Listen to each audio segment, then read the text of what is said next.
जानिशा drama में कस्माला बेशरम निकली। कस्माला जैसी चुड़ैल अपने ही शौहर को बर्बाद कर दिया। कस्माला वह नागिन निकली जिसने अपने मर्द को ही डस लिया। नाज़रीन, कस्माला का यह झूठ सबके सामने आएगा। कस्माला ने जो जुर्म किया है उसे उसके बुरे अंजाम तक कब पहुंचाया जाएगा। कस्माला ने एक नई चाल चली है। सरफराज के साथ मिलकर दुआ को बदनाम करके उसके घर से निकालने की कोशिश की है। दुआ को फंसाने के लिए जो चाल चली गई है उसमें कस्माला और सरफराज जैसे दोनों बेशरम किरदार कामयाब हो पाएंगे या नहीं। नाज़रीन, कस्माला वो डायन है जिसे बहुत जल्द बेनकाब किया जाएगा। एक शख्स गजनबी के पास आता है और उसे बताता है कि हमने तुम्हारे भाई के सीने पर गोली चलाई थी, जिसे गोली की वजह से आपके भाई की मौत हो गई।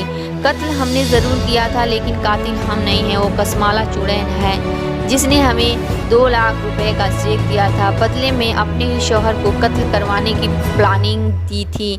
नाजरीन, गजनबी जब ये बात सुनेगा तो उसकी रगों में खून नहीं बल्कि तेजाब दौड़ेगा और गजनबी कस्माला को हाल करेगा जो कस्माला ने कभी सपने में भी नहीं सोचा होगा। सरफराज के साथ कुत्ते जैसी मौत होगी। सरफराज जब कस्माला की चाल चलने के लिए नई शुरुआत के लिए ऑफिस जाएगा और उसे दुआ के बारे में, दुआ के माजी का सारा चिट्ठा खोलकर सबके सामने और गजनबी के सामने झूठ पर झूठ बोलेगा कि दुआ के मेरे साथ ऐसे बुरे रिश्ते थे जो मैं आपके सामने पूरे स्टाफ के सामने बयान नहीं कर सकता। नाजरीन, गजनबी यह बात सुनते ही पिस्तौल निकालेगा। गजनबी की रगों में खून नहीं बल्कि तेजाब दौड़ने लगेगा और वह उसी वक्त ही सरफराज के कुत्ते जैसी हालत होगी। सरफराज को इस तरह घसीटा जाएगा, जाफर और उसके साथी सरफराज की वो हालत करेंगे जो सरफराज ने कभी सपने में भी नहीं सोची होगी, क्योंकि अब सरफराज दुआ की छोटी बहन रिदा के साथ भी खिलवाड़ करने वाला है।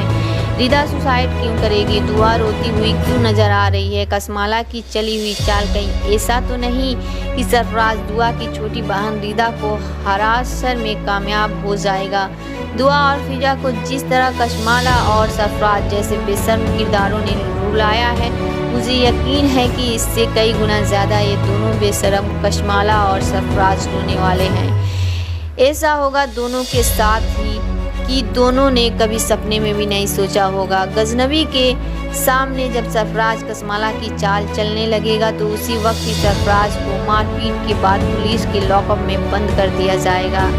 वहां पर पुलिस के अफसर भी सरफराज पर पूरा जोर आजमाएंगे और सरफराज जब अच्छी तरह से धुलाई होने के बाद अपनी जुबान खोलेगा तो कस्माला का नाम लेगा और यही बताएगा कि मैंने कस्माला के कहने पर आप गजनबी के सामने पंगा लिया था।